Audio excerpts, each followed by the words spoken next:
বলার দরকার নেই কেন আমরা এখানে একসাথে উপস্থিত হয়েছি। চন্দন চৌধুরী, আমার সাথে ওর রিলেশনটা আগে বলতে হয়। প্রথম 92-তে ফেব্রুয়ারি মাসে প্রথম হায়দ্রাবাদে ওর সাথে আমার প্রথম আলাপ, ডেট অফ জয়েনিং। যেদিন জয়েন করতে গেছিলাম আমরা 24 জন ছিলাম, তার মধ্যে চন্দন আর আমি, এবং সেই ট্রেনিং টিমের মধ্যে 3 জন কোর মেম্বার ছিলাম, সব্যসাচী, চন্দন আর আমি। চন্দন কলকাতা বাড়ি থাকা সত্ত্বেও ও আমাদের সাথে হোস্টেলে থাকতো শুধু ট্রেনিং লাইফটাকে এনজয় করার জন্য। আমার তো দূরে বাড়ি ছিল বাঁকুড়া ডিস্ট্রিক্টে, আমাকে তো হোস্টেলে থাকতেই হতো। আর সব্যর বাড়ি ছিল হাওড়া ময়দানে, সব্য এনজয় করার জন্য থাকতো। আমরা ট্রেনিং পিরিয়ডের মানে পরে আর কি কমপ্লিট করার পরে পার ডে যা ডেলিকার ট্রেনিংয়ের রুটিনের পরে এই 3 জন আমরা একসাথে রাত্রি 8টা-9টা পর্যন্ত এনজয় করে বেড়াতাম। সেই টিমের মেম্বার হচ্ছে চন্দনা। তারপরে 23 মাস ট্রেনিং কমপ্লিট হওয়ার পরে কায়রাপাড়ায় বিভিন্ন ডিভিশনে আমাদের পোস্টিং হলো। আমার হলো আসানসোল, ওর হলো হাওড়া। আমি আসানসোলে কিছুদিন করার পরে বেশ কয়েক বছর করার পরে 2012-তে জানুয়ারি মাসে আমি 11 ডিসেম্বরে ভ্যালিতে আসি। আসার পরে কিছুদিন যাওয়ার পরে আমার মনে হয়েছিল এখানে সবাই বেশিরভাগ অন্ডাল থেকে আসা কোচিংয়ের পিওর একজনকে চাই, এবং আমি ওকে টার্গেট করেছিলাম। ওকে ফোন করেছিলাম, ও উইলিং কিনা জেনেছিলাম। তখন এরকম অপশন সিলেকশন ছিল না, পিক অ্যান্ড চয়েস। তখন আমার সিআরসি ছিলেন পিকে শাহ সাহেব। পিকে শাহ সাহেব ডাকলেন ডেকে তার চেম্বারে ইন্টারভিউ। আমার সেদিনের কথা এখনও মনে আছে। ইন্টারভিউ যেন মনে হচ্ছে একটা ইউপিএসসির ইন্টারভিউ হচ্ছে। কি বলা হলো না, একটা আমার হুইল শট আছে, তুমি ডিও লেটার বানাও। ওকে সোফায় বসে টুলের উপরে পেপার দিয়ে ছেড়ে দেবে। আমি পাশে দাঁড়িয়ে আছি। ও যেহেতু ডিভিশনে কাজ করতো, ও ডিও লেটারের ব্যাপারটার সম্বন্ধে আইডিয়া আছে, কিন্তু কীরকম হবে ও আমাকে ইশারা করছে। তখন পিকে সাহেব বলছে, না না সাময়িক তুমি বলবে না, ওকে লিখতে দাও। যাক, ওই সব পাঠ হওয়ার পরে বললো এদিকে আসো, আমার কম্পিউটারে বসো, গুগল সার্চ করো, কতটা জানো। সে যেন মনে হচ্ছে ইউপিএসসির ইন্টারভিউ হচ্ছে। যাকে হয়ে গেল। তারপরে বেশ কিছুদিন তাপ নেই, আনার ব্যাপারে কিছু নেই। ইন দ্য মিন টাইম মাঝখানে ইন্টারাক্ট হয় ওর সাথে বিক্রিয়াপাড়া ডিপোতে শাহ সাহেবের সাথে। সেটা চন্দনই বলবে যখন বলতে পারবে, বলার ইচ্ছে থাকলে। পরবর্তীকালে কয়েক মাস বাদে যখন ক্রাইসিসটা আমি আবার সাহেবকে বোঝালাম, স্যার এখানে আমার কোচিংয়ে পিওরলি একজন চাই, তখন বললো কে? আমি বললাম স্যার আপনাকে তো ইন্টারভিউ দিয়ে গেছে। ঠিক আছে, তাহলে মেসেজ করে নিয়ে আসুন। 2016 সালে চন্দনকে আনতে পারি, তার পেছনে একটাই ইন্টারেস্ট আমার ছিল, আমার উৎসাহ ছিল। এই কারণে আমি আমার একজন ব্যাচের বন্ধুকে আমার সাথে আনতে পারছি। এটা আমার প্রথম থেকেই বেশি ইন্টারেস্ট ছিল, এবং এটা আমার কাছে সৌভাগ্য। এবং আমরা 2 বন্ধু বেশ কয়েক বছর ধরে পাশাপাশি চেয়ারে বসে কাজ করতে পেরেছি। এটা আমার এক্সট্রা পাওনা। আর আমি চন্দনের সম্বন্ধে বিশেষ কিছু বলবো না। কাজের ব্যাপারে সবাই চাক্ষুষ দেখেছে, তবে ও শুধু ওর দক্ষতার সাথে কাজ করা, সেন্সারের সাথে কাজ করা, প্রফেশনাল কাজ করা তো পরের কথা, তার সাথেও ও একটা গার্জেনশিপের মতন ছিল, যেটা গার্জেনগিরি করতো বিশেষ করে নস্করের উপরে। কোনো কিছু করছে কি করছে না, ও উঠে গিয়ে নস্করের পাশে দাঁড়িয়ে গাইড করা, এটা সচরাচর দেখা যায় না। ওর ওই গাইডেন্সটা কিন্তু এদের খুব কাজে লেগেছে। ইভেন কি আমিও ওর থেকে এখানে সিনিয়র হওয়ার পরেও, বেশি দিন কাজ করার পরেও মাঝে মধ্যে আমিও প্রবলেম করে পাশে হেঁকে, এই চন্দন কী করছিস, এটা আমাকে বলতো কী করা যায়। এই দুজনের কনসাল্ট করে কাজ করা, ও মাঝে মধ্যে আমাকে জিজ্ঞেস করতো সময়টা করা যায়। এই যে টিম ওয়ার্কটা ছিল, খুবই একটা বাইন্ডিংটা আমার নিজেদের মধ্যে ছিল। এখন চন্দন চলে যাচ্ছে, এবং চন্দন খুব ভাইটাল রোলটা মেনটেন করতো। সেই জায়গায় এখন সুকুমার এসছে, আশা করি ও পিক আপ করে নেবে, কারণ ও সেই সুযোগটা পেল না। কেন এই জায়গাটা পিক আপ করতে 2-3 মাস লেগেই যায়। এবং পরবর্তীকালে ওর সঙ্গে নিশ্চয়ই যোগাযোগ রাখবে। ও যতটা সম্ভব ফোনে সম্ভব না, যতটা গাইড করে নিশ্চয়ই গাইড করবে। আর চন্দনের এই অবসরের পরে বাকি জীবনটা সুস্থ থাকবে আশা করি, সব কামনা করি, সুস্থ এবং ভালোভাবে পার করাবে, সেটাই আমি কাম্য করছি সবার কাছে। এই বলে আমি আমার বক্তব্য শেষ করছি। আমি এরপরে প্রথম নস্করকে কিছু বলার জন্য বলছি, ও খুব কাছ থেকে চন্দন দাদাকে দেখেছে, অ্যাজ এ চন্দন দাদাকে নস্কর কিছু বলবে। নাসিমকেও তো ভালো শিখিয়েছে।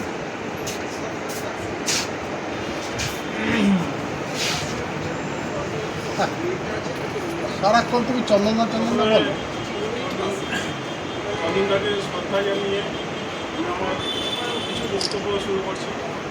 আমি যখন কন্ট্রোলে ছিলাম, কন্ট্রোল থেকে আমাকে যখন এইদিকে এসএসসি কাজে দেওয়া হলো, তখন মানে আমি মনে হচ্ছিল যেন আমি সমুদ্রের মাঝখানে ভাসছি। কিন্তু সেই সময় থেকে চন্দনদা মানে সেই নৌকার হাল ধরেছিলেন যে আমাকে ডুবতে দেয়। এবং স্টিল নাও, কদিন আগে আমার মোবাইলটা একটু খারাপ হয়েছিল, ঠিক আছে, তখন আমি ওই ফোন করতে পারছিলাম না। চন্দনদা আমাকে বললেন একটা অ্যাডভাইস, মানে জাস্ট দুদিন আগে, যে তুমি কেন মেসেজ করোনি গ্রুপে যে আমি আমার মোবাইলটা বেজে থাকবে, তাহলে আমাকে স্যার এই দ্বিতীয় নম্বরে কন্ট্যাক্ট করবে। এই ছোট্ট ছোট্ট প্রতি স্টেপে এই গাইডেন্স আমি তো চিরকাল মিস করবো। এবার সুকুমার দা হয়তো এখন অতই জলে আছে, আমিও কিন্তু খানিকটা এক হাঁটু জলে দাঁড়িয়ে আছি। চন্দনদা যাওয়ার পরে জানি না আমার কী হবে। তো চন্দনদা কাজ ছাড়া বা রেসপন্সিবিলিটি ছাড়া যেটা ভালোবাসেন সেটা হচ্ছে গান। তো আমি একটা চেষ্টা করেছি তার জন্য একটা গান করবো। অবশ্যই মানে এইটা আমার প্রথম জীবনের প্রথম গান গেছি, প্রথম থেকে জানি না, আমাদের এখানে প্রথম তোমার গলায় গান শুনেছি। এ আমার গুরু দক্ষিণা, গুরুকে জানাই প্রণাম, তার শুভ কামনায় আমি এ সুর পেলাম। এ আমার গুরু দক্ষিণা, ফুল তো হাজার ফোটে শাখায় শাখায়, সবাই তো দেবতার পরশ না পায়। ফুল তো হাজার ফোটে শাখায় শাখায়, সবাই তো দেবতার পরশ না পায়।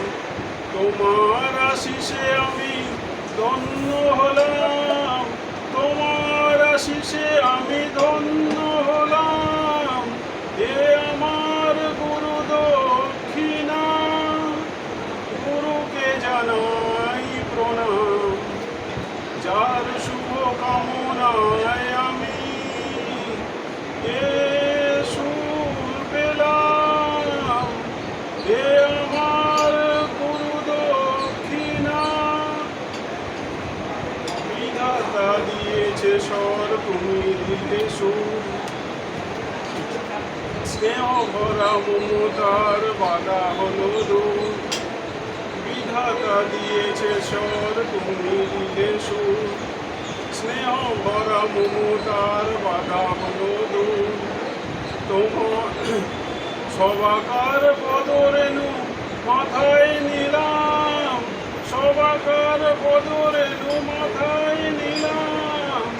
এ আমার গুরু দক্ষিণা, গুরুকে জানাই প্রণাম, যার শুভ কামনায় আমি এ সুর পেলাম। এ আমার গুরু দক্ষিণা। আর কিছু বলার নেই।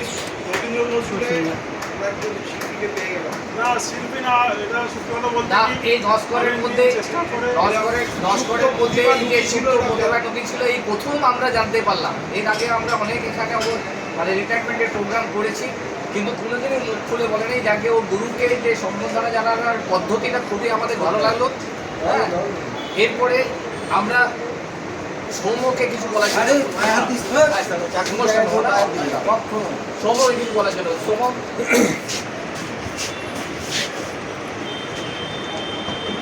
উপস্থিত সবাইকে এবং চন্দনদাকে নমস্কার জানিয়ে আমি আমার কিছু বলার জন্য আমাকে বলা হলো বলছি। আমি হেডকোয়ার্টারে আসার পরই চন্দনদার সঙ্গে প্রথম আলাপ। তো ওই যেরকম স্বামীদা বললো, আমরা মন্ডল থেকে এসেছিলাম, কোচিংয়ের কিছুই জানতাম না, কোচিংয়ের পাওয়া জানতাম। তো যাই হোক, সেখান থেকে আজকে যতটুকু কোচিংয়ের জেনেছি তার মধ্যে চন্দনদার অবদান অনস্বীকার্য। কারণ যখনই কোনো সমস্যা হতো, চন্দনদা এটা কী হবে, চন্দনদা ওটা কী হবে, কারণ কোচিংয়ের আমরা কিছুই জানতাম না। চন্দনদা সেই জায়গা থেকে যেরকমভাবে আমাদের প্রতি পদে পদে হেল্প করেছে, সত্যি গাইড করতো, এবং এক্সপার্ট ওপিনিয়ন, মানে কোনো জায়গায় আটকে গেলাম, বিশেষ করে হাওড়ার ব্যাপারে। তো চন্দনদা মানে হাওড়ার ব্যাপারে আর কিছু না, আমরা জেনারেলি কী করি, কোনো জায়গা সম্বন্ধে জানতে গেলে হয় ডিভিশনে ফোন করি, কিন্তু হাওড়ার ব্যাপারে জানতে গেলে প্রথমে চন্দনদাকে, যদি হয়ে গেল ব্যাস। এবং অবধারিত যে চন্দনদা সেটা ঠিকঠাকই বলে এবং সেইভাবেই গাইড করেছে। এবং আরেকটা জিনিস যেটা চন্দনদার সঙ্গে না বললে নয়, যে যারা চন্দনদার সঙ্গে কথা বলেছে, আলাপ আলোচনা করেছে, মানে মাল্টিভেরিয়াস অ্যাক্টিভিটিতে চন্দনদা যুক্ত, এবং সমস্ত ব্যাপারে চন্দনদার একটা অবাধ আচরণ, মানে অবাধ গতিবিধি আছে। যে কোনো সাবজেক্টে চন্দনদার সঙ্গে কথা বলুন, আপনি কিছু না কিছু যদি আপনার জানার দরকার হয় জানতে পারবেন। সব ব্যাপারে চন্দনদার একটা গাইড করবে, এবং অসাধারণ সেই গাইডটা একদম সঠিকভাবেই গাইড করবে। আর বলবো পাংচুয়ালিটি। আজ পর্যন্ত হেডকোয়ার্টারে আমি অনেকজনকে দেখেছি, পাংচুয়ালিটি চন্দনদার মতন কাউকে আমি দেখতে পাই একদম। একদিন এরকম হয়েছে, একদিন আমি দেখছি মোটামুটি তখন 10:15 10:30 মতন বাজে, চন্দনদা নেই। জেনারেলি চন্দনদা হয় সকালবেলা মেসেজ করবে যে আসছি না বা আগে থেকে যাবে। তো আমি সেদিন চন্দনদাকে ফোন করেছিলাম, চন্দনদা কোথায়? তো চন্দনদা সেদিন কোনো একটা কাজে ছিল বা আগে থেকে বলা ছিল। তো সেই একদিন, এছাড়া আজ পর্যন্ত কোনোদিনও চন্দনদাকে দেখিনি 10টার পরে ঢুকে। একদম পাংচুয়ালিটি নিয়ে চন্দনদার থেকে আর মানে কারোকে আমি দেখিনি বলবো। যাই হোক, রিটায়ারমেন্ট জীবন সুখে কাটান, ভালো থাকেন। হ্যাঁ অবশ্যই, আমি এটা পরে আসলাম। ঠিক আছে, আমরা তো এখানে মানে আমি বাদ দিয়ে বাকিরা সবাই চন্দনকে এখানে হেডকোয়ার্টারে চিনেছি, কিন্তু হাওড়া ডিভিশনে যখন ও টিকিয়াপাড়াতে কাজ করেছে তখন থেকে সমীরের সাথে চন্দনের আলাপ। সেই জন্য আমি সমীরকে অনুরোধ করছি ও কিছু চন্দনের সম্বন্ধে আলাপ করে।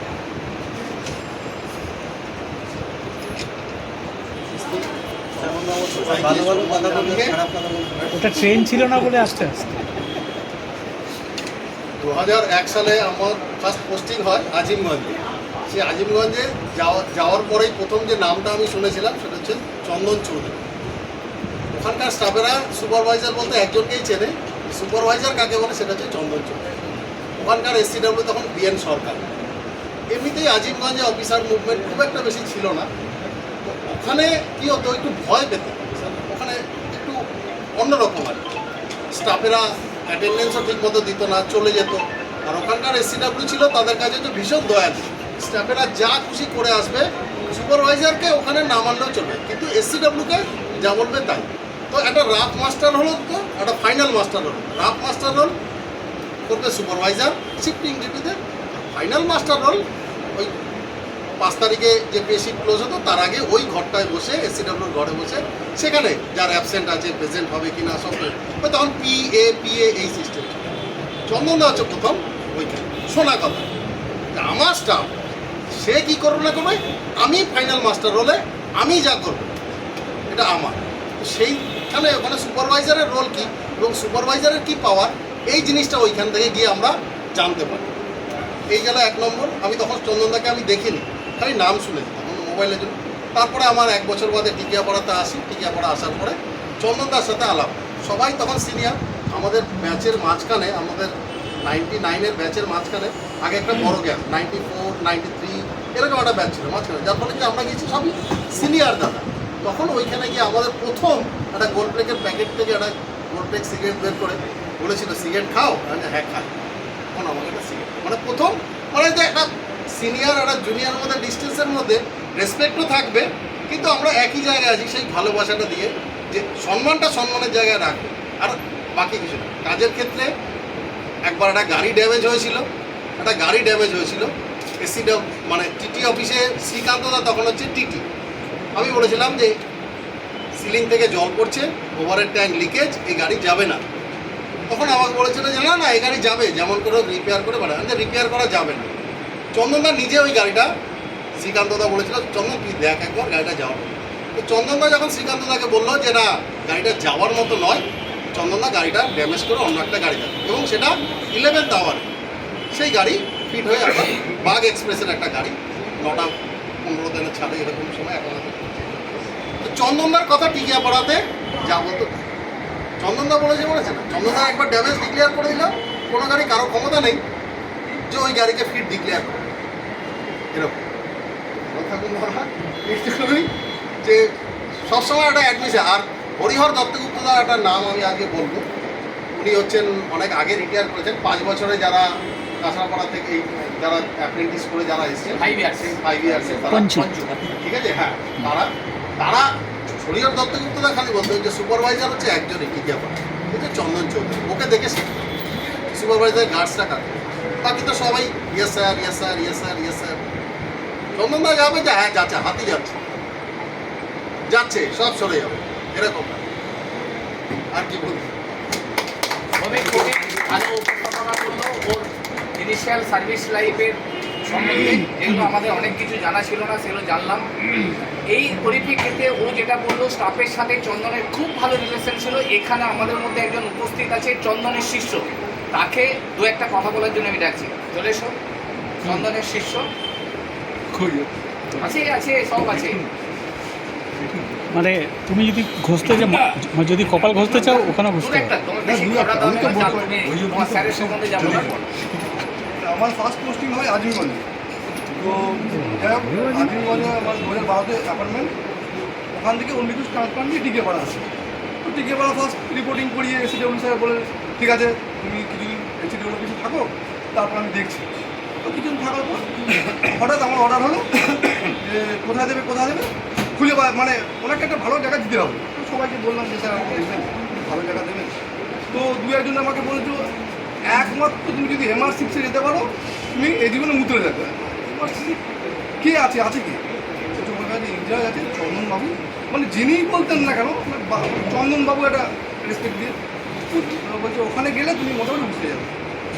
মানে আমি যাকেই জিজ্ঞেস করেছি, আমি ওখানে যখন যাচ্ছি আমি জিজ্ঞেস করি যে উনি কেমন, যাকেই জিজ্ঞেস করেছি এক কথা মানে একদম জেন্টেলম্যান, মানে তুমি যদি যাও তুমি গেলে কাজ করলে বুঝতে পারবে ভালো কথা। তো একদিন ঘরে বসবাবুকে বলছিলাম স্যার আমাকে তো বলছে দেখো তুমি তো মোটামুটি শুনেছো আমাদের টিকিয়াপাড়ার কী অবস্থা।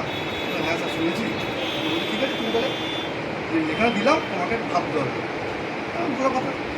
এবার ফার্স্ট যখন আমি মানে MR6-এ যখন যাই তখন দেখছি চন্দ্রবাবু বসে আছি চেয়ারে, হ্যাঁ মানে হয় না যে ওনার সামনে যে সমস্ত 49রা বসে আছে তারা মোটামুটি যে হ্যাঁ একজন মোটামুটি গাছের ছায়ার মতো আগলে আছে। আর প্রত্যেকটা কাজে মানে এমন না যে শুধুমাত্র আমাদের 49-এর কোনো কাজের মানে কোনো গাড়ির পিওইজ হবে অপিওইজের জন্য যাই হোক না কেন, হ্যাঁ তো বাবুকে বলতে হবে ব্যাপার সব ব্যাপারে উনি একদম শুধুমাত্র গাড়ির ব্যাপারে নয়, মানে মানে কী বলবো পারিবারিক বিষয়ে আমি যদি ওনাকে বলতাম যে স্যার একটু এই সমস্যা একদম মানে এমন একটা গাইড পাবো যেটা মানে ফেলে দেওয়ার মতো না। যাই হোক তো স্যারের রিটায়ারমেন্ট হয়ে যাচ্ছে, সত্যি আমি মানে 1 মাস আগে থেকেই খুব আনন্দিত যে হ্যাঁ সাহেব সুস্থভাবে রিটায়ারমেন্ট করছে, এটাই বিরাট ব্যাপার। হ্যাঁ তো যাই হোক সাহেবের রিটায়ারমেন্ট লাইফ খুব ভালোভাবে স্বাচ্ছন্দ্যে কাটুক এটাই কামনা করি।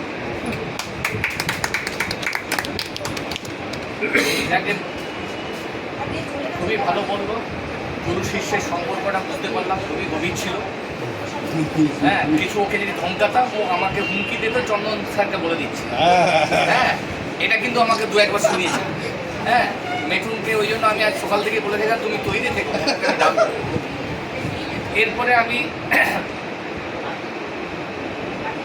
তন্ময় তুমি কিছু বলো, একই রাস্তার প্রতীক, কিছু দূর যাও একসাথে একই রাস্তা চলো।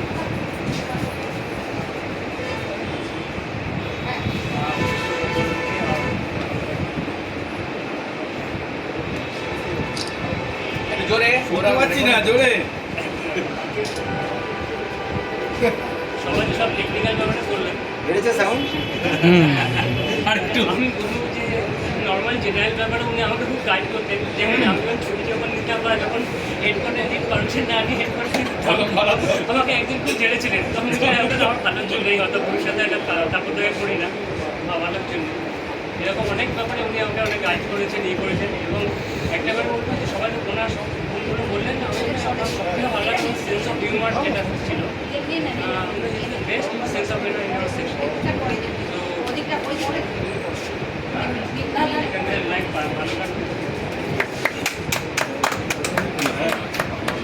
আমি শিবাকে ডাকছি। শিবা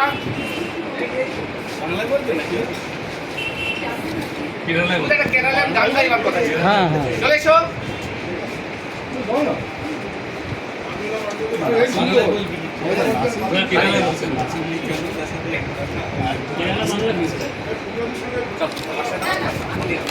ব্ল্যাকে টিকিট কাটার সময় যখন দিয়ে দেবো টিকিটগুলো এদিকে এদিকে ঘুরে এদিকে ঘুরে ঘুরে আরে দুটো একটা বলো না। এই কেরালিয়ান ভাষাতে বললেও বুঝবো আমরা। चंदनदा बाडोदा जजमेंट टाइप में मार्डर तो की बोलो चंदनदा तो पंचायत देखी नहीं अभी काकू तो बाबू चंदनदा को राजीगुण हमारा मेल बोलते दिले उनके किसी भूल लगे चंदनदा सबको फिर बोले जाए मैंने बेटा मैंने वही बोला एक हमारा बोला को तो कोई नहीं है कहीं हमारे प्रॉब्लम था मैंने सब चीजें लगा सब बोले সিঙ্গারাতে খুবই ভালো বলেছে শিবা। অ্যাকচুয়ালি শিবা মাঝে মধ্যে ধমক খেত চন্দনের কাছে, সেটা কিন্তু বললো না যে আমি ধমকাকে খেতাম।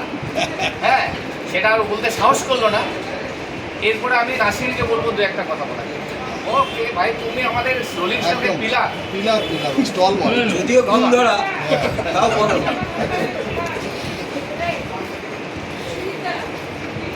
শিপোয়েসি কি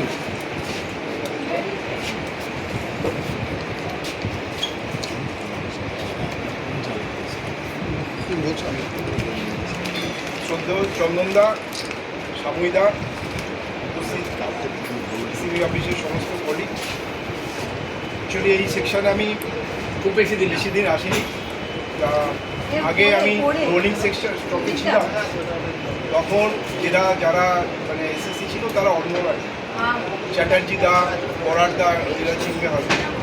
তারপরে দীর্ঘদিন প্ল্যানিংয়ে ছিলাম, ওখানে রতিন সুর রোহিনদাদের সঙ্গে কাজ করেছি। তা চমৎকার সম্বন্ধে আমি বিশেষ কিছু জানতাম না, যে সৌমিক মতো সৌমিদা বললো, এর থেকে জানতে পারলাম।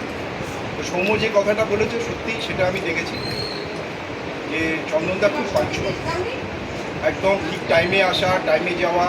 এবং এই যে আমাদের রিটায়ার করার সময় আমাদেরকে বলেছিল, তোমরা তো এত কথা বলছো, তোমরাও ওর মতো হও, তোমরাও ঠিক টাইমে এসো, টাইমে যাও, কাজ করো সিরিয়াসলি। আর চন্দনদার একটা জিনিস আমার খুব ভালো লাগতো কাজের ক্ষেত্রে, যেটা চন্দনদার পারফেকশনটা খুব পছন্দ করত এবং কাজ ফেলে রাখতেন না। এবং একটু মাঝে মাঝে খারাপও লাগতো, ধমক দিত, হয় তোমরা এটা পারো না, এটা করো না, এই করো না। কিন্তু অ্যাকচুয়ালি উনি ঠিক জিনিসটা, ফাইলটা দিতে গেলে এইভাবে করতে হবে, এইভাবে করতে হবে, ফাইল আসতে সঙ্গে সঙ্গে পাঠিয়ে দাও, নিজের ঘাড়ে রেখো না। এই জিনিসগুলো চন্দনদা খুব মানে কাজের ক্ষেত্রে খুব সিনসিয়ারও ছিল, শুধু পাংচুয়াল না, কাজের ক্ষেত্রে সিনসিয়ার ছিলেন এবং নিট অ্যান্ড ক্লিন কাজ করতেন। এবং এখানে সারাক্ষণ বসে বসে একটার পর একটা কাজ করতেন। আর মাঝে মাঝে একদম যখন টায়ার্ড হয়ে যেত তখন দেখতাম মাঝে মাঝে যখন এখানে আসতাম একটু আস্তে আস্তে। যাই হোক, চন্দনদার ব্যবহার এবং চাকরির জীবন যা শুনলাম খুবই ভালো কেটেছে, খুবই রেলের জন্য অনেক কিছু করেছে। আগামী দিনে চন্দনদার শরীর স্বাস্থ্য ভালো থাকুন, ভালোভাবে কাটান, এতদিন সময় পাননি, এবার একটু ঘোরাঘুরি করুন, ঘুরতে যান, যেটা ইচ্ছা সেটা করুন, ভালো থাকবেন।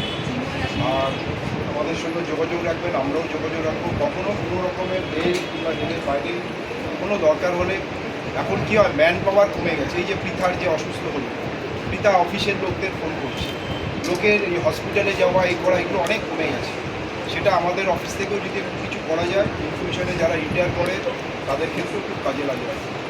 কোনো অসুবিধা হলে বলবেন, আমরা আছি, সবাই সুন্দর আছি, আমরা আমাদের সামনে চেষ্টা করবেন। ভালো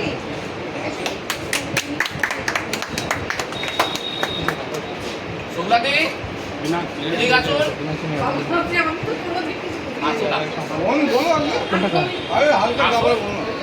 এটা ঘরোয়া প্রোগ্রাম, এবারে কাউকে রাখিনি বাইরে, একদম ঘরোয়া প্রোগ্রাম, এখানে হেজিটেট করার কোনো কিছু। আমি এই সেকশনে 22 সালে এসেছি, ফেব্রুয়ারি মাসে। আমি তো বেশি দিন আসিনি, আমি খুব একটা বলতে পারবো না।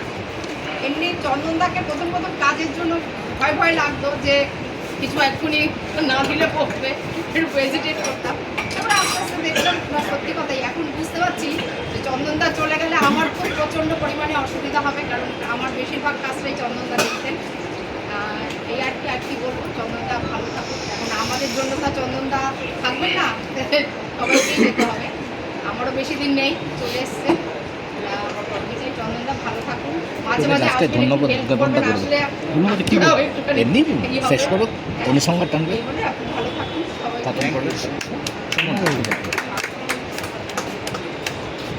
আচ্ছা, আমাদের সেই বিখ্যাত কোথায় গেল মৃণাল বাবু? তুমি এত দূরে দূরে থাকলে হবে, এদিকে এসো। তোমাকে কি জ্বালাতন করতাম, চন্দন কি জ্বালাতন করেছে, এসে একটু বল। হ্যাঁ চল, এসো। সেটাই বলো, নামটা কি বলো যাও? সেটাই বলো যে জ্বালাতন করো। বলো। খুব ভালো থাকবেন। ও আমি করতাম জ্বালাতন নাকি? এই কথাগুলো আপনার রিটায়ারমেন্টে বলবে। আমার রিটায়ারমেন্টে যা যা বলার বলবে না, সেটা আমি টিকতে পারবো না এখানে। হ্যাঁ, আর কারোর কিছু বলার আছে? কেউ বলতে চায়? আচ্ছা, নতুন নতুন নতুন ধন্যবাদ জ্ঞাপন করবে লাস্টে। আচ্ছা আচ্ছা। হ্যাঁ, এ নতুন নতুন লোক আমি যদিও 2-4 দিনের আলাপ সুকুমারের, তবু সুকুমারকে বলবো যেটুকু দেখলো তার পরিপ্রেক্ষিতে কিছু বলা যায়। এই ভোকা কি দেখেছে শুধু বকাই খেয়ে গেল। সেটাই বলবো। কি বলতে হবে? বলো বলো। আমাদের যাই এসেছি আপনাকে শ্রদ্ধা জানাই, জানাচ্ছি উপস্থিত বাবুবৃন্দ। চন্দনদাকে আমি অল্প কয়েকদিনই পেয়েছি। চন্দনদার যে দায়িত্বটা সেটা সম্পূর্ণ আমি পিক আপ করতে পারিনি এখনও আপনি একটু করে চেষ্টা করছি পিক আপ করার। চন্দনদাকে আমার একটাই রিকোয়েস্ট, মাঝে মাঝে যেন আমাকে একটু হেল্প করেন। ওদের মাঝে মাঝে গাইডলাইন যত সম্ভব আমাকে লিখে দিয়ে গেছেন, তারপরেও ফাইলগুলো ওয়ান বাই ওয়ান কোনটা কিনা পাবো এটা আমাদের চেষ্টা করবো, তাতে আমার কাছ থেকে হেল্প পাই। এটা দেখা যাচ্ছে চন্দনদা ভালোভাবে সুস্থ শরীরে এই থেকে অবসর জীবন থেকে অবসর নিচ্ছেন। আর আমার ঈশ্বরের কাছে একটাই কামনা, আমার পেশাদারী জীবন সুস্থ এবং পরিবার পরিজন আত্মীয় স্বজনদের নিয়ে ভালোভাবে থাকুক, এটাই কামনা করে আমার। পরিষ্কার করে বলবেন না, সোমবার করে আসতে হবে। অনেকটা ঝিমিয়ে পড়েছি, তো এইটাকে আরো উজ্জ্বল করার জন্য আমি উজ্জ্বলকে ডেকে নিচ্ছি এখানে। একটু গানের জন্য নাকি? ওই গান হবে নাকি? এই গান হবে নাকি? আরে এটা আমার বন্ধু বলে, তাহলে আমাকে পেতে না। যাও গান করো। কালকে খামতিটা আমি মেকআপ করার চেষ্টা করছি। ওই গানটা করো। ওই গানটা করো। ও আমার ছোট বোন বলো। এই জোরে। এটা আমাদের বাস্তব হচ্ছে। হ্যাঁ, পুরো হেডমাস্টার আমার প্রথম পোস্টিং আজিমগঞ্জ। ও বাবা, আজকে তো কত কিছু বেরিয়ে যাচ্ছে। কত কিছু বেরিয়ে গেছে দেখুন। তারপরে এখানে আসার পর তুমি আজিমগঞ্জে চন্দনদার নাম শোনোনি? না। হ্যাঁ, আজিমগঞ্জে আবার চন্দনদার নাম শুনি।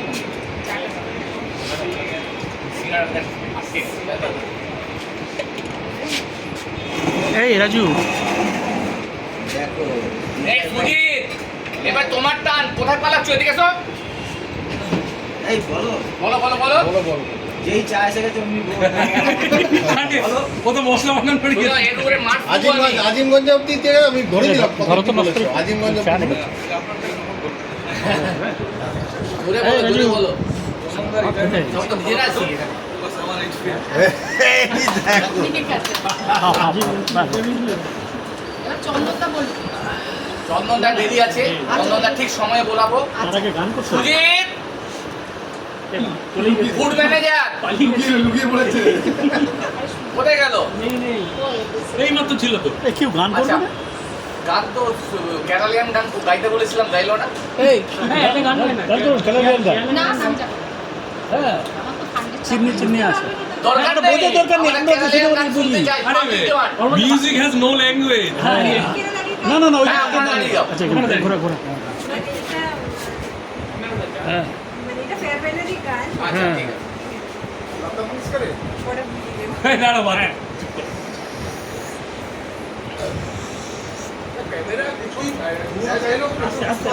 এই, তুমি পাকামি করো না, তুমি এদিকে এসো। কে রে? মনকে মনে হিতে লেগে এতগুলো ক্যামেরা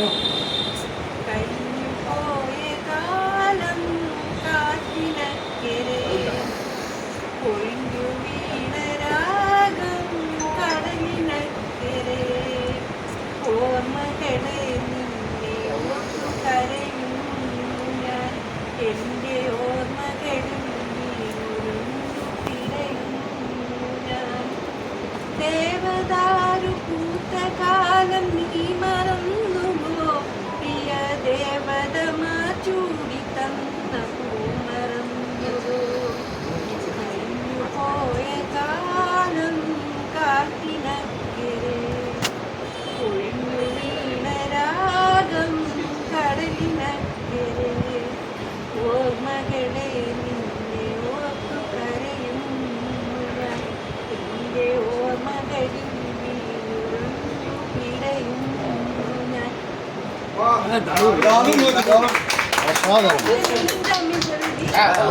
കഴിഞ്ഞു പോയ കാലം काटी निकले मैंने खोया हुआ दिनগুলো মানে সমুদ্রের পারে চলে গেছে মানে കഴിഞ്ഞു പോയ കാലം काटी निकले ഓർമ്മകളെ നിന്നെ ഓർത്ത് കരയുന്നു मैंने याद करके हम काटेंगे मैंने खोया हुआ दिन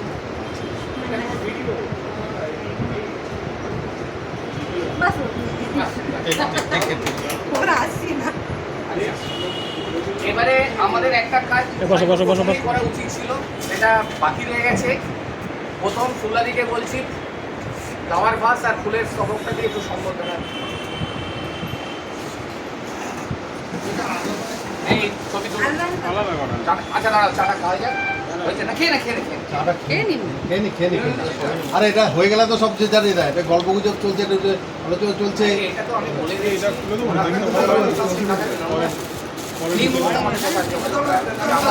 পরে ঢুকে দাও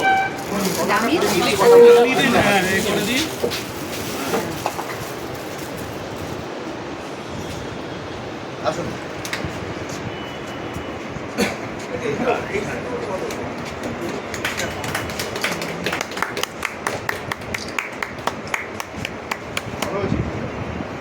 সেদিন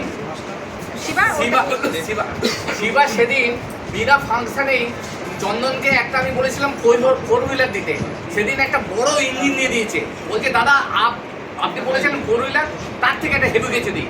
সেটাকে ফটো সেশন করার জন্য আবার রিপিট দেওয়ার জন্য আমি অনুরোধ করছি। শিবা চলে এসো, ইঞ্জিনটাকে হ্যান্ড ওভার করো।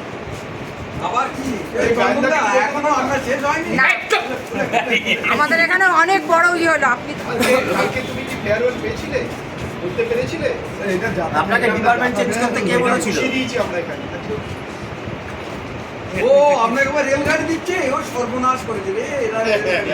শিবাদি হাতটা একটু নামান। সত্যি কালকে গায়নার বক্তব্য আমরা মিস করেছি, মানে ভীষণ শিবাদি একটু এদিকে। চন্দনদার তো আছে, মানে গায়না এবার মিনাল সবার রিটায়ারমেন্টে গায়না বলেছে। কিটা দাঁড়াও না, দেরি আছে। এই চন্দনদার ইয়েতে গায়না কিছু বলুক। হ্যাঁ, এবারে আমি সৌমুখকে বলবো মানপত্র একটু পড়ে শোনাতে। এই আরেকটা আছে তো, দাঁড়াও, আছে তো ভাই, ওয়েট। এর আগে আগে করতে হবে। চাকা- আপনারা এইসব কি করছেন? চুপ! কালকে দেননি কেন? এটা তো আমাদের এটা সেক্রেটারি আছে আমাদের হোমলি প্রোগ্রাম, ঘরোয়া প্রোগ্রাম করছে এটা। আপনাকে যেটা দিয়েছিলাম, সেটা। না দাঁড়িয়ে এটাও ভালো। হ্যাঁ হ্যাঁ হ্যাঁ পড়বে পড়বে। এসিবা ঘুরে পড়ো। কত খাতা? হ্যাঁ হ্যাঁ করছি। মিনাল আছে না আমরা আমাদের সেকশন থেকে চন্দনদাকে একটা মানপত্র দেওয়ার প্রচেষ্টা করেছি। সেটার মধ্যে জাস্ট একটু লেখা আছে, the carriage and wagon fraternity beads farewell to Chandan Chowdhury on this 30th day of May 2025 on his superannuation. Sri Chandan Chaudhary began his career with the Indian Railways on 3rd February 1992, joining the Kachrapara Zonal Training Center as a trainee junior engineer. Upon successful completion of his training, he was posted to the Azimganj depot of the Howrah Division in December 1993 as a junior engineer carriage and wagon grade 2. In 1995, he was transferred to the Tikiapara depot, also under the Howrah Division of Eastern Railway, where he undertook various responsibilities related to maintenance of different types of coaching trains. Through his dedication and technical expertise, he steadily rose in the rank and was promoted to senior section engineer carriage and wagon in 2007. Recognizing his capability and commitment, he was brought to Eastern Railway headquarters in 2016 as a coaching inspector, where he continued to serve with distinction distinction. Throughout his career, Sri Chaudhary has been an emblem of sincerity, hard work, punctual and unwavering dedication. Parting always is always emotional, even more so when it is with someone who has been not just a colleague but a beloved companion in our professional journey so for many years. His ever-smiling presence and warm greetings each morning will be deeply missed by all of us. It is not retirement, as we say, rather a retirement. Sri Chaudhary is now going to repair all his wear and tear to his 33 years of hard work and get riches for a refreshed life. He is an example for all the junior colleagues in exhibiting the art of live up of the challenges of time at work. He was much sought after subordinate to his superiors and also for the juniors. We in person and the organization as a whole will really miss him. We, the Karajanbagan family, wish him and his family a very healthy, wealthy and happy retirement. দারুণ। হ্যাঁ, দেয়াটা। চলে গেল চলে গেল।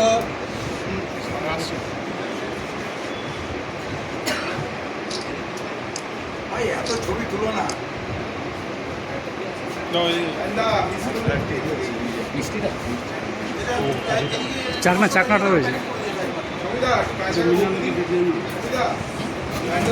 এই গায়ে দিন একটু। হ্যাঁ নমস্কার বা মিনাস দিল দিয়ে দাও নমস্কার ওটা নিয়ে এসো। ওটা দিয়ে দাও। দাও না আরে দাও না কারণ আছে আপনি দাও না দিতে বলছি। বোতলটা দেবে। হ্যাঁ আচ্ছা আর কিছু নেই তো? আর কিছু নেই তো? রেলগাড়ি আচ্ছা এটা আমাদের সেকশনের তরফ থেকে যা হলো। আমি কিছুক্ষণ আগে দুপুরের আগে চন্দনকে দেখছিলাম একটা কাপের মধ্যে ছাই ফেলছে, তো আমার তরফ থেকে খুবই ক্ষুদ্র উপহার একটা ক্রিস্টালের অ্যাস্ট্রে আমি ওকে আমার পার্সোনাল আমি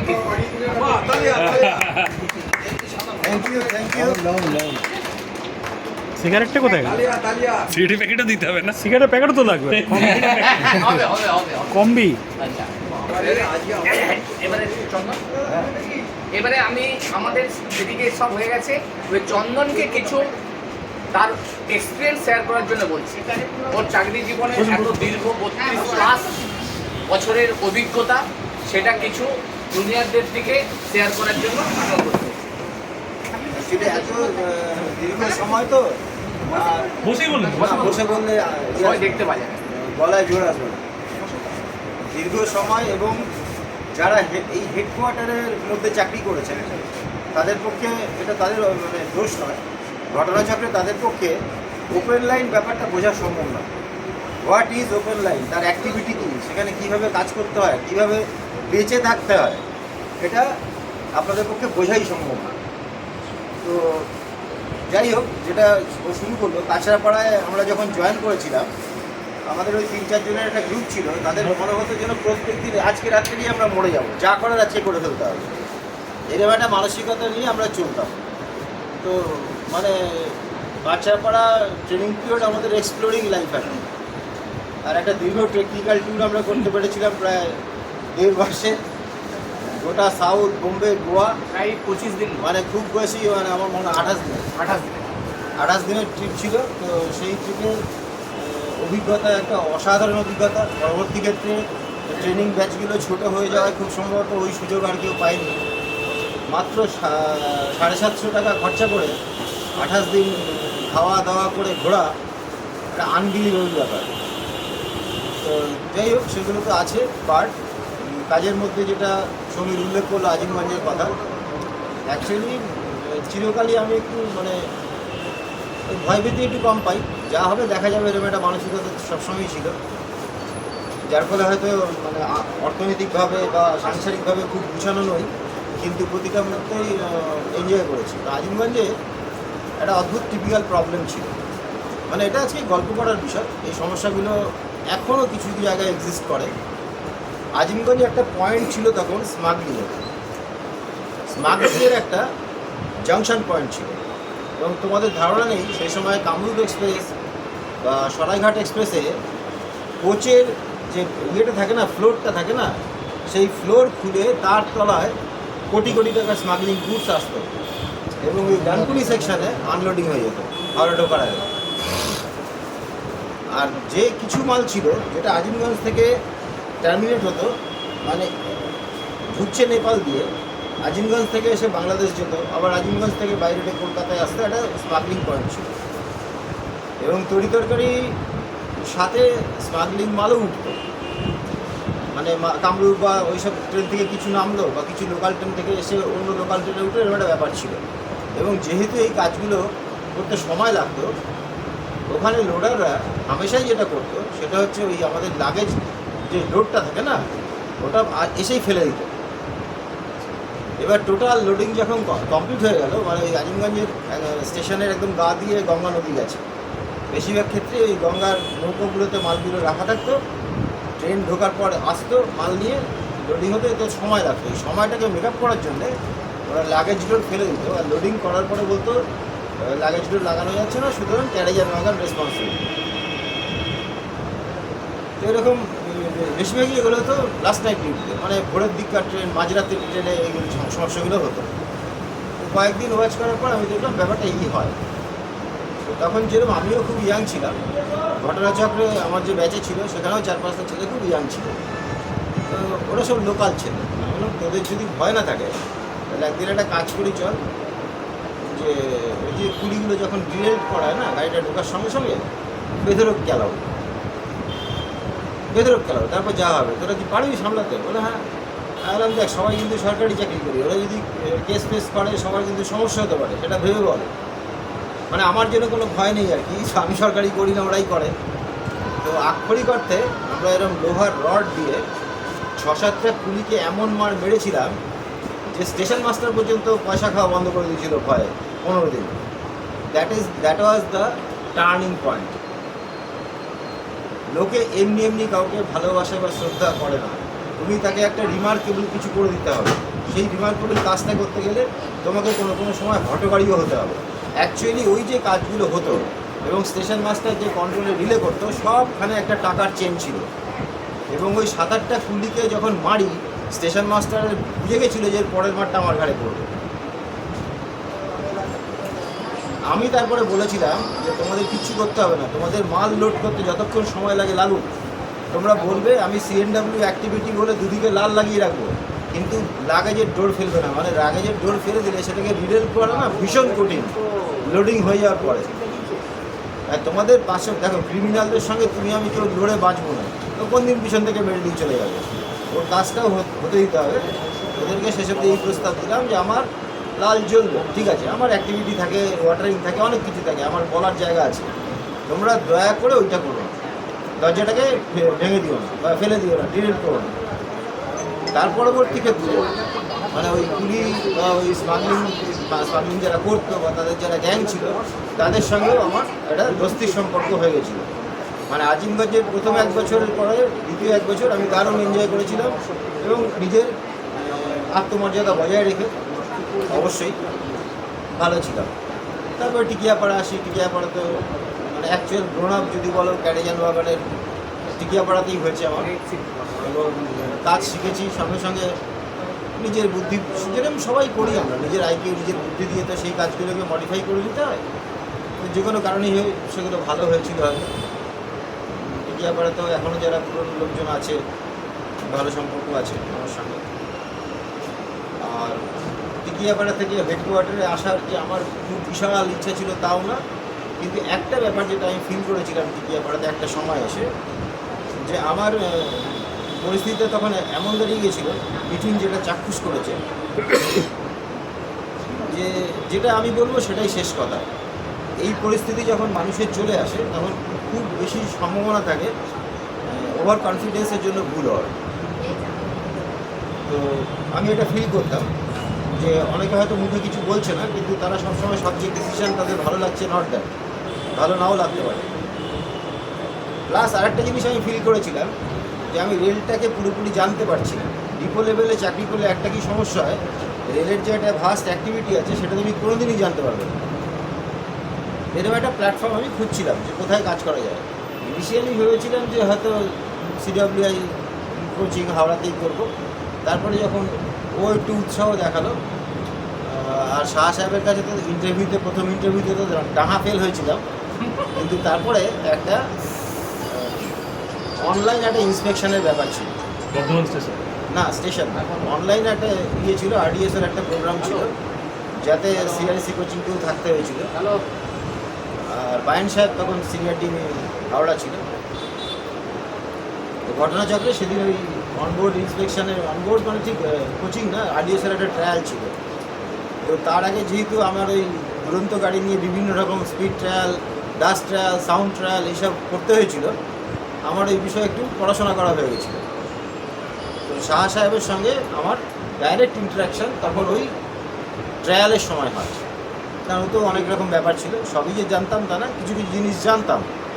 এবার জানার ফলে ওনার ক্ষেত্রে ব্যাপারটা একটু ইজি হয়েছিল, আর ওই ইন্টারাকশানে ওনার আমার প্রতি একটা অন্যরকম কিছু একটা ধারণা তৈরি হয়। তারপরেই দেখলাম 2-3 দিনের মধ্যে একটা বিশাল ইনিশিয়েটিভ উঠলো হেডকোয়ার্টার থেকে, এবং ঝড়ের বেগে এখানে চলেও এলাম। প্রথম দিকে এসে আমার অসুবিধাই হতো, কারণ বনের পাখি খাঁচার পাখির ব্যাপার আর কি। তো যাই হোক, আস্তে আস্তে হয়ে গেছে। এখানেও পিক আপ করে দিয়েছিলাম, কাজকর্ম মোটামুটি কাজ চালানোর মতো। আর প্রচুর হেল্প পেয়েছি সবার কাছ থেকে। তার মধ্যে বিতান্ত চলে গেছে, এখন মিটার সুমন আছে করে, সম্রাট, তারপরে তোমাদের কাছ থেকে, সৌম্যর কাছ থেকে, যুবাসের কাছ থেকে। কম্পিউটার নলেজ আমার খুব বেশি নেই, আর টেকনিক্যাল ব্যাপারটা তো আমি একটু জানি, কিন্তু কম্পিউটার অ্যাপ্লিকেশানসের ক্ষেত্রে আমার কিছু মানে অনেকটাই ঘাটতি আছে। তো এই সাহায্যটার জন্যই মোটামুটি চাকরি জীবন পার করে দিয়েছি। আর প্রথাগতভাবে একটা কথা বলতেই হয়, কাজ করতে করতে অনেক বকাবকি করেছি, তোমাদেরকে অনেক সময় মানে হয়তো অসন্তুষ্ট হয়ে কিছু কথা বলেছি। স্বাভাবিকভাবেই সবাই বলে যে কিছু মনে রেখো না, আমি সেরকম কিছু বলছি না, মনে রাখলে রাখবে, না রাখলে না। ঠিক আছে, ওটা কাজ করতে করতে হয়ে যায়, এই হচ্ছে ব্যাপার। তোমরাও ভালো থাকো। পারিবারিকভাবে মায়ের আশ্রয়ে এখনও আছি। আমার বাড়িতে যারা গেছে তারা মোটামুটি জানে, সম্রাট জানে। আস্তানা বাবা করে দিয়ে গেছেন, তার উপরে আমি সামান্য একটু দোস্তানা করতে পেরেছি। হ্যাঁ, তো আছি, ঠিক আছে। ছেলে মেয়ে, বউ, মা, ব্যাস এই জীবন। থ্যাংক ইউ ভেরি মাচ আজকের এই অনুষ্ঠানটার জন্য। আমরা আমাদের এই অনুষ্ঠানটার অন্তিম লগ্নে এসে গেছি, এবং শেষ সম্রাট নন্দীকে বলছি যে কিছু বলে ধন্যবাদ জ্ঞাপন করবো।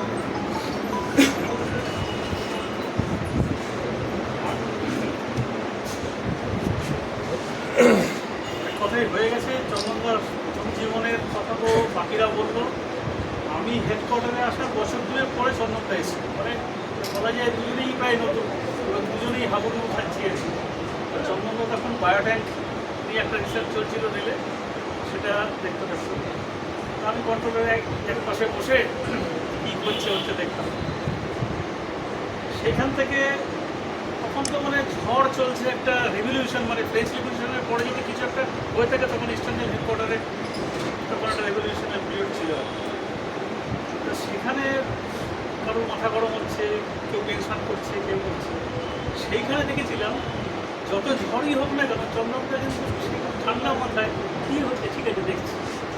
এর থেকেই কিন্তু আমার সঙ্গে পরিচয় কাজের মাধ্যমে, এবং কী করা যায়। এবং জীবনের শেষ দিন পর্যন্ত, মানে চন্দনদার সার্ভিস জীবনের শেষ দিন পর্যন্ত আমরা দুজন আলোচনা করে গেছি, কখনো এখানে, কখনো মারা যায়, কখনো কী করা যায়। তারপরের যে চ্যাপ্টারটা পাংচুয়ালিটি, সেটার সঙ্গে কন্ট্রোলের সরাসরি জড়িত। আমার ওখানে কিছু হলে আমি ছুটে আসছি, তোমরা ছুটে যাচ্ছে। অনেক জটিল সমস্যাকে কী করে সলিউশন করা যায়, শুধু রেলের কাজ নয়, আমার ব্যক্তিগত অনেক জিনিসেও অনেক সাহায্য পেয়েছি। মানে অনেকটা ওই ছাতার কাপড় সরে যাওয়ার পরে লাঠিগুলো যেরকম ভাঙতে থাকে, যত দিন আগাচ্ছে ঠিক সেরকম হচ্ছে। আর কিছুদিন পরে কাঠি হয়তো ডান্ডাটাই রয়ে যাবে। তো চন্দনদার লাস্ট ওয়ার্কিং ডে শেষ দিনে আমি আশা করবো যে দিনের আলোতেই বাড়ি দিয়ে না যেতে পারে, কারণ এখন তো মানে জল ছড়া পড়তো দোকানের সামনে যেরকম শাটার ওঠে আর কি, ঠিক এরকম সময় আবার সেই নতুন করে সেকেন্ড হাফের জন্য শাটার ওঠে, আবার নতুন করে কাজ শুরু হবে। তো সেই জায়গাটা থেকে বেরিয়ে এসে আজকে যদি শুটিংয়ের আলোতেই বাড়ি পৌঁছানো যায় সেই চেষ্টাটার জন্য করবো, বাকি জীবনটা ভালো যাক।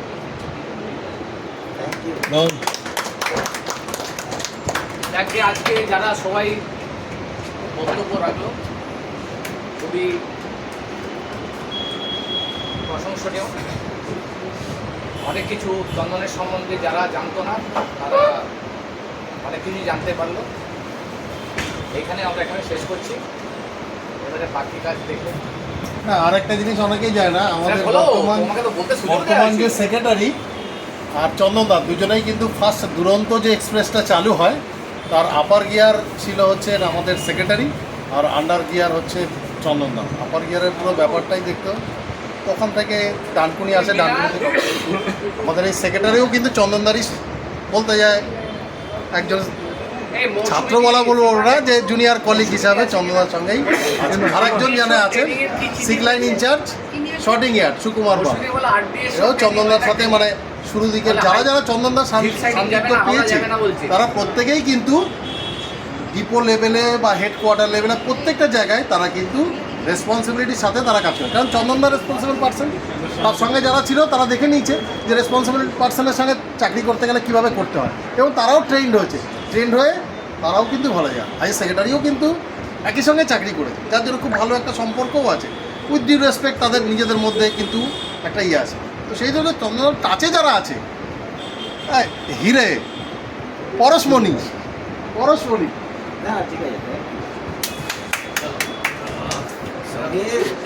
প্রশান্ত চলে গেছে, তোমার ওই ঘটনা মনে আছে? প্রশান্ত চলে গেছে। তুমি রেস্টুরেন্টে খাওয়াতে গেছিলে, কি বলেছিলাম মনে পড়ছে? হ্যাঁ আমি কিন্তু জানি, কথা বলছি, ওই লাইনে কোনোদিনও হাঁটবে না।